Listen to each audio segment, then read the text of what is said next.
안녕하세요. 오늘은 에베소서 3장 8절에서 13절까지의 말씀, 하나님의 지혜를 드러내는 교회라는 제목으로 말씀 나누겠습니다. 오늘 본문에서 바울은 자신이 받은 사명을 다시 한번 설명하고 있습니다.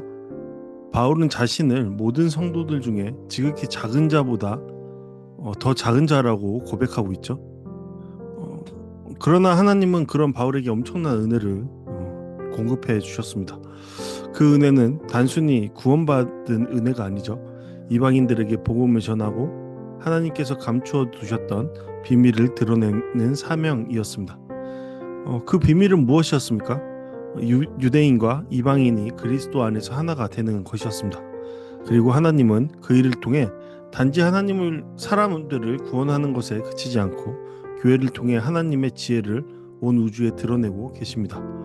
바울은 결국 자신이 겪는 고난조차도 하나님의 계획 속에 있으며 성도들의 영광을 위한 것이다 라고 말하고 있습니다. 네, 그런 그의 고백 위대하지 않습니까? 이러한 내용 함께 살펴보시겠습니다. 바울은 말씀을 시작하면서 모든 성도 중에 지극히 작은 자보다 더 작은 자가 바로 자신이다 라고 고백하고 있죠. 바울은 자신을 높이지 않습니다. 오히려 그는 과거 자신이 교회를 핍박했던 사람임을 기억하고 있죠. 그는 사도라는 직분보다 먼저 하나님의 은혜를 받은 죄인이라는 사실을 잊지 않았습니다. 그래서 바울은 자신을 사도 중에 가장 작은 자라고 말했고, 여기서는 모든 성도 중에 가장 작은 자보다 더 작은 자라고까지 표현합니다. 그런데 놀라운 사실은 하나님께서 이런 사람을 사용하셨다라는 사실입니다. 하나님은 능력 있는 사람보다 은혜를 아는 사람을 사용하십니다.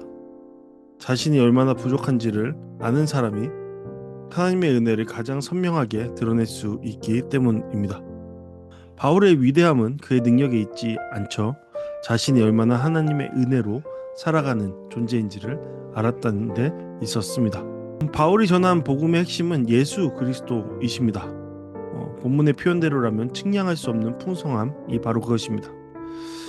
하나님의 은혜의 무한한 풍성함이죠. 사람들은 계산하려고 합니다. 얼마나 사랑하는가, 얼마나 용서하는가, 얼마나 기다려주는가. 그러나 하나님의 은혜는 인간의 계산을 초월하죠. 바울은 하나님께서 유대인뿐만 아니라 이방인까지도 하나님의 백성으로 삼으신 사실을 보면서 하나님의 지혜와 측량할 수 없는 은혜의 깊이를 찬양합니다.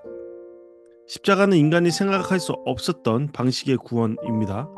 하나님은 원수된 자들을 화해시키셨고, 멀리 있던 자들을 가까이 부르셨고, 나뉘어져 있던 사람들을 하나의 가족으로 만드셨습니다. 이것이 바로 그리스도의 풍성함이다 라고 우리는 말할 수 있습니다. 우리는 흔히 교회를 사람의 모임 정도로 생각할 때가 많습니다. 하지만 바울은 이보다 훨씬 더 큰 그림을 보여주고 있죠. 하나님은 교회를 통해 자신의 지혜를 우주 가운데 드러내고 계신다라는 것을 바울은 고백하고 있습니다. 특별히 각종 지혜라는 표현, 이것이 중요하죠.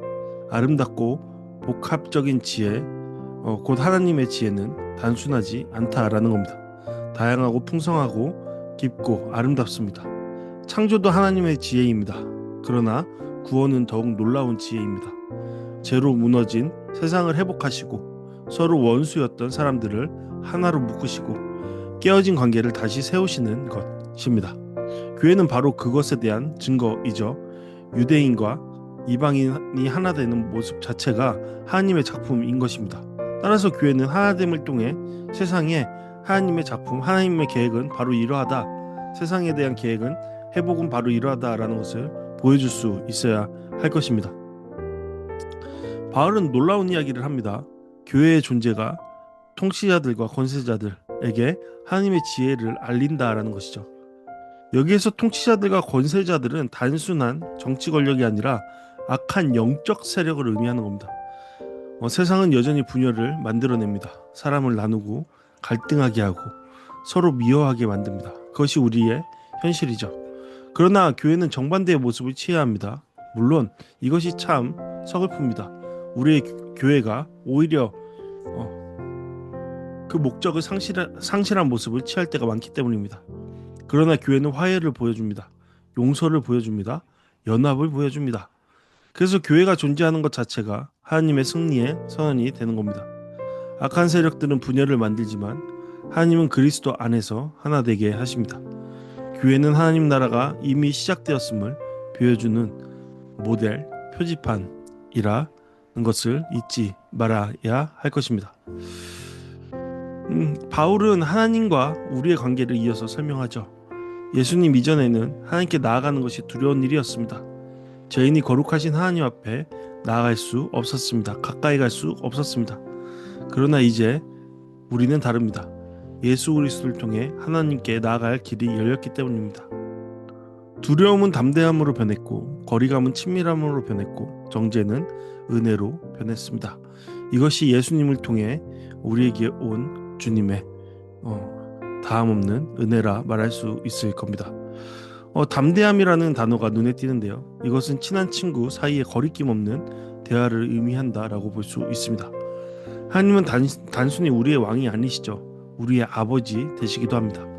그래서 우리는 기도할 때 눈치 보며 말하는 종이 아니라 사랑받는 자녀로 나아가는 겁니다. 이것이 복음이 주는 특권인 것이죠. 에베소 성도들은 바울이 감옥에 있다는 사실 때문에 낙심할 수 있었습니다. 하지만 바울은 말하고 있죠. 내 고난 때문에 낙심하지 마라. 왜 그렇습니까? 이것은 너희의 영광이기 때문입니다. 바울은 자신의 고난을 실패라고 생각하지 않습니다. 오히려 하나님 나라를 위한 수고라고 생각하고 있습니다. 그가 감옥에 갇힌 이유는 바로 앞서서 선포했던 그러한 복음을 전했기 때문이었습니다. 그의 고난을 통해 이방인들이 복음을 들었습니다. 그의 눈물을 통해 교회가 세워졌습니다. 그의 환난을 통해 하나님의 영광이 드러났습니다. 그러므로 성도의 고난은 결코 헛되지 않다라고 바울은 고백하고 있는 것입니다. 따라서 우리는 고난으로 인해 낙심하지 말아야 합니다. 그 고난의 끝에 하나님께서 반드시 승리로 나타내 보이실 것이기 때문입니다. 하나님의 손안에 고난도 구원의 역사에 사용된다라는 것을 우리는 기억해야 할 것입니다. 네, 그렇다면 오늘 말씀을 통해 우리의 교회 그리고 교회 안에 속한 한 사람으로서의 나의 모습을 생각해보는 그러한 시간 되기를 바랍니다. 나에게 이러한 하나님께서 주신 놀라운 계획하심들이 그대로 드러나고 있는가? 그러므로 나는 하나님의 영광의 자리에 서 있는가? 그러한 묵상들이 있기를 간절히 바랍니다. 네, 오늘 말씀을 통해 함께 묵상과 적용하는 시간 갖도록 하겠습니다. 나는 하나님의 은혜를 얼마나 깊이 기억하며 살아가고 있습니까? 바울은 자신의 사명을 이야기하면서도 먼저 은혜를 말하고 있습니다. 그렇다면 나는 은혜를 잊고 내 능력만 바라보고 있는 것은 아닌지 돌아봐야 할 것입니다. 또한 우리 공동체는 하나님의 지혜를 드러내는 교회인가 생각해 봐야겠죠. 서로 다른 사람들이 그리스도 안에서 하나 되는 모습이 우리 안에 있는가? 교회를 통해 세상이 하나님을 볼 수 있는가? 우리는 계속해서 고민해 가야 할 것입니다. 또한 나는 고난을 실패로만 해석하고 있지는 않은가 생각해 볼 수 있죠. 하나님은 때로 환난 속에서 자신의 뜻을 이루시는 분 되십니다. 지금 내가 지나가는 어려움 속에서 하나님은 무엇을 이루고 계실까? 우리는 생각해 봐야 할 것입니다. 네, 오늘 말씀을 통해 우리 함께 기도하는 시간 갖도록 하겠습니다. 첫 번째로 하나님의 은혜를 잊지 않게 하소서 기도하길 바랍니다. 바울처럼 우리의 능력이 아니라 하나님의 은혜로 살아가는 사람이 되게 하시고 늘 십자가의 은혜를 기억하는 우리가 되게 해달라고 기도하기 바랍니다.